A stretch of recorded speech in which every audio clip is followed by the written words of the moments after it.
Hoje nós vamos estudar mais duas parábolas. Duas parábolas que o Senhor tirou ilustração do reino vegetal.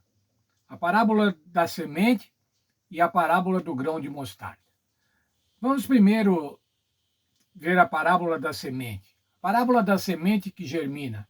Essa é uma parábola que está só no livro de Marcos. Só o Evangelho de Marcos é que cita essa parábola. Marcos 4, capítulo 26 até 29. Disse ainda: o reino de Deus é assim como se um homem lançasse a semente à terra. Depois dormisse e se levantasse de noite e de dia, e a semente germinasse e crescesse, não sabendo ele como. A terra por si mesma frutifica, primeiro a erva, depois a espiga e, por fim, o grão cheio na espiga. E quando o fruto já está maduro, logo que se lhe mete a foice, porque é chegada a ceifa. Qual é o processo de crescimento? O processo de crescimento vegetal. Aquele povo entendia também como era isso, como é que as plantas cresciam. A partir da semente, depois uma pequena erva, depois essa erva crescia, dava espiga e as espigas os grãos. Podemos pensar isso como um milho. Primeiro um milho é plantado, daí nasce um pequenininho pé de milho, que depois fica grande e nascem as espigas, e as espigas cheias de milho. O foco dessa breve parábola é o processo de crescimento. Jesus indica que assim é o reino de Deus que funciona. Os seres humanos têm um papel a desempenhar, mas o crescimento é obra de Deus. É Deus quem faz a igreja crescer, irmãos. É Deus quem faz o evangelho crescer. Contudo, o processo tem um fim. A história termina de um modo abrupto, quando o amadurecimento do grão. De igual forma, a volta de Cristo trará um repentino fim à história do mundo. Como é que é a história? Cresce, vira erva, vira espiga, a espiga cheia de grãos, mas aí vem a ceifa. Assim é o evangelho, irmãos. O evangelho é pregado a partir de pessoas individuais, de igrejas, de grupos, ele cresce, e a igreja cristã é um grande exemplo disso. A partir de alguns discípulos e alguns outros crentes do primeiro século, ela cresceu e se tornou a maior igreja, a maior denominação religiosa, mas vai chegar o dia da ceifa, vai chegar o dia da volta do Senhor Jesus. É isso que essa parábola nos ensina, essa pequena parábola nos ensina. O reino de Deus vai crescendo, o evangelho vai crescendo, pessoas vão sendo acrescentadas, mais e mais e mais, e aí o Senhor Jesus vem para buscar, para colher, porque é chegada a hora da colheita.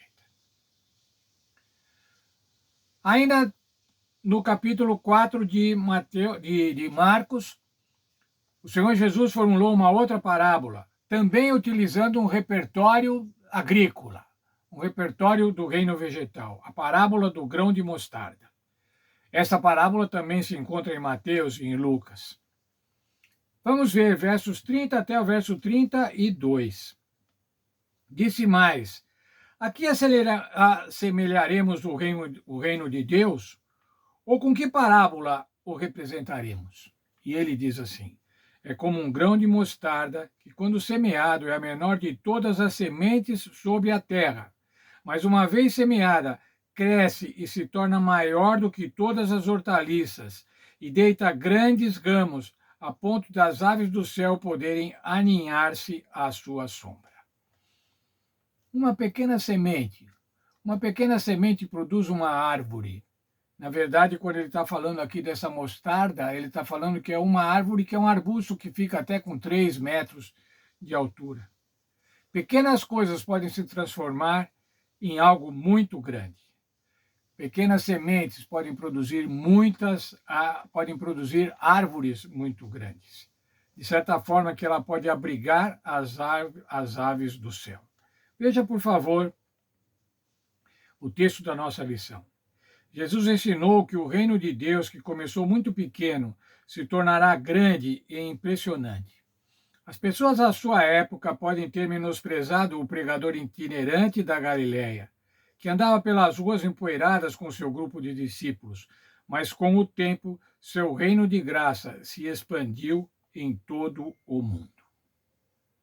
Como é, irmãos, a igreja cristã primitiva, a igreja inaugurada pelo Senhor Jesus Cristo, e para aqueles poucos discípulos, realmente, quando as pessoas olhavam lá, quando os soldados romanos olhavam lá, é mais uma seita, mais um grupinho de judeus.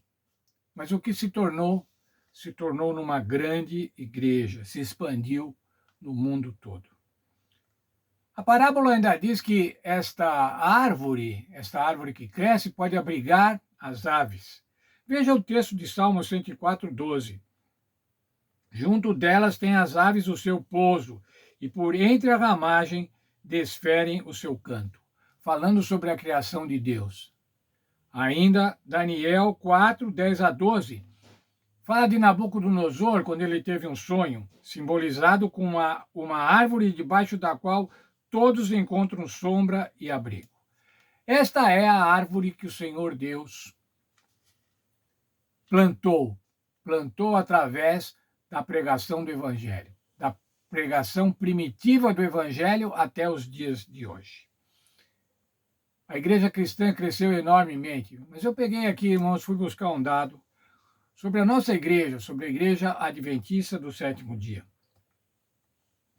Em 1863, quando a igreja foi organizada, como uma entidade religiosa, havia 3.500 membros e 125 igrejas, 125 congregações. Segundo a última conferência geral, irmãos, em 2022, esta igreja adventista possui no mundo 21 milhões e 900 mil membros. 21 milhões. De 3.500 para 21, quase 22 milhões. Essa igreja atua em 212 países. Mais ainda, tem 169 mil igrejas e conta com 21 mil pastores. Isso é cumprimento de profecia, irmãos. Veja, como a semente de mostarda, pequena que se transforma num grande arbusto que abriga as pessoas, que abriga as aves, que dá sombra. Assim o Senhor fez com a igreja cristã e assim o Senhor tem feito com a igreja adventista do sétimo dia, da qual nós fazemos parte. Uma sementinha da verdade, mas que se ampliou, cresceu e se transformou numa grande árvore. Nessa grande árvore, irmãos, nós estamos abrigados. Porque esse é o plano de Deus, que a sua igreja cresça desde pequenina até se tornar numa árvore que possa abrigar as aves. Isso quer dizer abrigar todos os seus filhos. Devemos agradecer a Deus por isso, agradecer a Deus pelo progresso da igreja cristã e agradecer a Deus pelo progresso da nossa igreja, a Igreja Adventista do Sétimo Dia, a igreja remanescente do povo de Deus.